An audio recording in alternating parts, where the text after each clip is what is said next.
We talked for years about getting this book going. If you ever talked about writing a book but you never get to it, that's real popular because it's really hard to write one because it's so laborious. Anyhow, we finally got started where we sat down and took notes and we wrote. We're astrologers, so we write down the dates that we do anything. Give yourself a break. Anytime you do anything that's important, write down the time. Write it down, because you won't believe that chart will rule the next 50 years of that object. Buying a house, buying a dog, whatever. So we found out that we started 4 days after Chiron and Neptune joined hands in Aquarius, in late Aquarius. Chiron and Neptune joined hands in late Aquarius. The same week, Oprah put on Eckhart Tolle across the internet for free and was talking about a new earth for free, and people were talking, remember that? In February of 11. Okay, in February of 09. February of 09. Within 4 days of her doing that for free for the world, Neptune and Chiron are in Aquarius. That means free to the world, right? Aquarius is about we do this together, we share. Within 4 days we started our book. So we realized right away there ain't nothing in this book that's going to be her idea or mine. We got to check with him on everything we do. This book was written by them, Uranus and Chiron, because this book is written for the masses.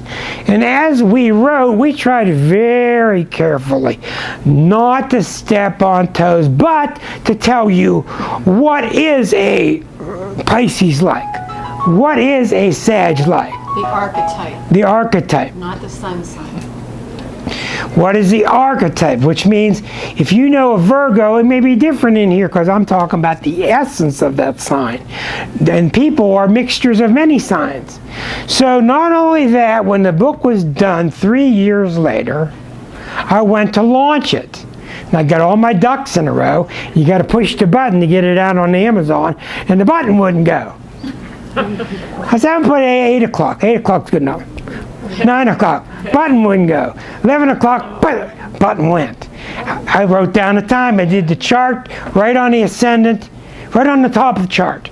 On the top of the chart, Neptune and Chiron. On the top. Now, for years I've been telling the class about this upcoming Mayan date. Ooh, December 21st, 2012. And everybody kept saying, what do you see? What do you see? And I kept saying, I don't see anything. Don't see anything. It's interesting. Nothing special. So I kept putting the chart down. And what happened last year? Everybody got more and more excited about December 21st, 2012. And out of nowhere, somebody gave me a birth time. Well, birth times are like religious experiences to astrologers. We live off of birth times. So it was 11 minutes after 11 and 11 seconds in Greenwich, England was the time. Who came up with it? I don't know, but whoever it was right. And it was probably the Mayans themselves, and it was probably the aliens that informed them. Because 37 seconds later was spring. Or, I'm sorry, winter. They missed winter by 37 seconds. So you have 11, 11, 11 on 12, 21, 12. So I did the chart and I rotated it, and right on the ascendant, Neptune and Chiron. The ascendant is the most critical part of the chart, which means they're rising on the horizon.